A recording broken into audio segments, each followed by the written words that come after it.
नमस्कार, आप देख रहे हैं इंडिया रिपब्लिक। मैं हूं आपके साथ ज्योति पांडे। यूक्रेन, जी हां, एक ऐसा नाम जिसे सुनकर इस वक्त हर कोई खौफ में है, क्योंकि यूक्रेन के जो हालात चल रहे हैं वो काफ़ी बुरे हैं। यूक्रेन में और रूस में जो युद्ध है उसकी वजह से न जाने कितनी जिंदगियां अभी तक जा चुकी, लेकिन हमारे भारत देश के बच्चे सेफ हैं और काफ़ी बच्चे हमारे भारत में वापस भी लौट आए। ऐसे में आज हम बात करेंगे यूक्रेन से वापस आई अदिति से, जो कि औरैया की हैं। जी हाँ, इंडिया रिपब्लिक पे आज हम आपको सीधे बातचीत सुनाएंगे अदिति की, और अदिति से बात करेंगे कि आखिर वहाँ के हालात क्या थे, इंडियन गवर्नमेंट ने उनके लिए क्या कुछ किया, आने तक का सफ़र कैसा रहा। आज हम बातचीत करते हैं उनसे। जी, मेरी बात अदिति जी से हो रही है, जो कि यूक्रेन से वापस आई हैं, जहां के हालात इस समय सभी लोग जानते हैं कि यूक्रेन में इस समय कैसे हालात चल रहे हैं। यूक्रेन में बमबारियां चल रही हैं, युद्ध चल रहा है। ऐसे में हमारे भारत की, हमारे देश की, हमारे एक औरैया शहर की बेटी वापस आई, जो कि बहुत खुशी की बात है। तो आज हम बात करेंगे अदिति जी से और जानेंगे कि आखिर क्या हालात हैं यूक्रेन के। तो अदिति जी, क्या बताना चाहती हैं आप, क्या कहना चाहती हैं कि यूक्रेन के हालात कैसे हैं? और सबसे पहले तो आप ये बताइए कि आप जब अपने घर आई तो परिवार वालों का क्या हालत था, और आपने क्या सोचा था वहाँ पे जब आप यूक्रेन में थी? तो आपने क्या सोचा कि कैसे आप भारत जाएंगी, मतलब माइंड में क्या चल रहा था आपके? जब यूक्रेन में थे, अपनी सिटी में थे, तो ये लग रहा था कि किसी तरीके से बॉर्डर तक पहुंच जाएं, क्योंकि सबसे ज्यादा सेफ बॉर्डर ही लग रहा था। जी। और यूक्रेन में जहाँ भी बच्चे हैं वो यही सोच रहे हैं कि कैसे भी करके बॉर्डर पे पहुंचा जाए, और वो इसी प्रयास में हैं, क्योंकि यूक्रेन में कोई भी जगह सेफ नहीं है जहाँ पे कोई भी रुक सकता है। और घर आके तो बस ये लग रहा था कि हम खुद ही जंग जीत आए हैं। और मैं ये कहना चाहूंगी कि जो बच्चे कीव और खार्किव में हैं, सबसे ज्यादा संघर्ष का समय उन्हीं का है, क्योंकि वो वहां से निकल नहीं पा रहे हैं। हम आपसे जानना चाहेंगे कि वहाँ के हालात कैसे हैं। आप लोगों को युद्ध होने से पहले क्या कुछ बताया गया था? नहीं, युद्ध होने से पहले हम लोगों को नहीं बोला गया था। एम्बेसी से ये निर्देश आया था कि जिनको यहाँ कुछ ज़्यादा इम्पोर्टेंट काम नहीं है वो यहाँ से निकलें, लेकिन हमारी यूनिवर्सिटी जो है वो ऑफलाइन चल रही थी, तो हम बच्चे वहाँ से नहीं निकल सकते थे। तो आपको क्या इन सब का, जब भी आप वहाँ से आई या जितने दिन आप वहाँ थी, ऐसे में भारत सरकार के द्वारा आपको क्या वहाँ पे क्या आपकी ज़रूरतें पूरा की गई, या भारत सरकार के द्वारा क्या सहायता मिली? भारत सरकार का इसमें बहुत बड़ा योगदान है, जो वो फ्लाइट अरेंज करा रहे हैं। हम लोग जैसे ही रोमानिया पहुंचे हैं, तो रोमानिया से फिर घर तक उसमें भारत सरकार का ही योगदान रहा है।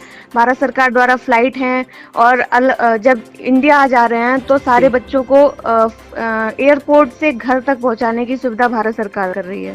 अदिति जी, यहाँ हम आपसे एक चीज़ और जानना चाहेंगे कि कुछ ऐसी अफवाहें फैल रही हैं कि भारत सरकार ने देर कर दी, भारत सरकार जानबूझ के देरी की ताकि फ्लाइटों के जो किराए वो बढ़ाए गए हैं, इसमें सरकार अपना फ़ायदा खोजी है। क्या ऐसा कुछ है कि आप लोगों से ज़्यादा पैसे लिए गए हैं? नहीं, जब युद्ध स्टार्ट नहीं हुआ था उससे पहले तक जो फ्लाइट के किराए थे वो बहुत ज़्यादा थे। बच्चे जैसे कि एयर इंडिया की फ्लाइट थी, हमने खुद सर्च किया था, वो 1,10,000 की थी। तो हम मिडिल क्लास फैमिली के लिए इतना संभव नहीं था कि हम 1,10,000 की फ्लाइट एक तरफ से करवाएं। तो एक हफ्ते तक बच्चे इसी में थे कि फ्लाइट के जो किराया है वो कम किया जाए। उसके बाद जब युद्ध हुआ है उसके बाद भारत सरकार ने बोला है कि हम सारा खर्चा उठाएंगे। मतलब एक तरह से भारत सरकार ने ये सारे खर्चे अपने ऊपर लिए और सारे बच्चों को मुफ्त में वहाँ से यहाँ तक भारत तक पहुँचाया, और उनके घर तक मुफ्त में पहुँचाया है। हाँ, मुफ्त में पहुँचाया। मतलब अगर माना जाए तो ये अफवाह गलत है कि भारत सरकार इसमें अपना फायदा खोजी या भारत सरकार ने बच्चों से पैसे लिए, ये अफवाह गलत है। जी, ये अफवाह गलत है। युद्ध स्टार्ट होने के बाद भारत सरकार ने जितने भी बच्चों को वहाँ से निकाला है, कोई पैसा नहीं लिया।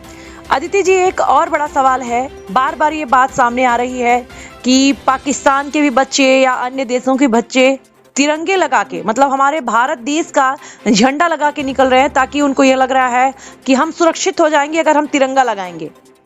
जी हम लोगों को एम्बेसी से एडवाइजरी जारी हुई थी कि जो भी बच्चे बॉर्डर तक पहुंच रहे हैं वो जिस भी साधन से निकले हैं वो उसमें अपना तिरंगा झंडा, अपने देश का झंडा लगा के निकलें, तो उनको किसी भी तरीके से रोका नहीं जाएगा।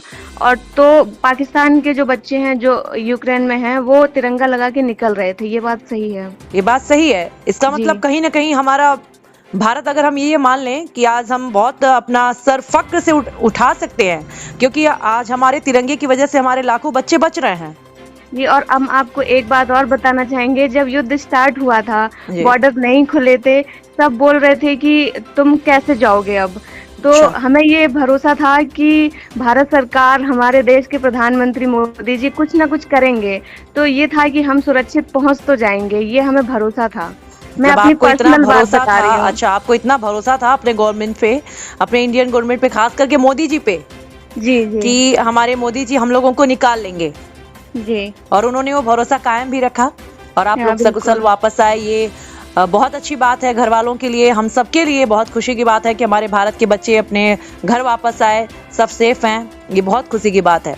बहुत अच्छा लगा दीदी जी आपसे बात करके, काफ़ी खुशी भी हुई आपसे बात करके, और बहुत बहुत धन्यवाद इतना कीमती समय देने। तो सुना आप सभी ने, अदिति जी हमारे साथ फोन लाइन पर जुड़ी और उन्होंने अपनी बातों को साझा किया, हमें बताया कि किस तरीके से वो यूक्रेन से भारत वापस आई, कैसा उनका सफर रहा, क्या हालात रहे और भारत सरकार ने क्या कुछ किया। इस तरह की खबरों को देखने के लिए जुड़े रहिए हमारे साथ, देखते रहिए इंडिया रिपब्लिक।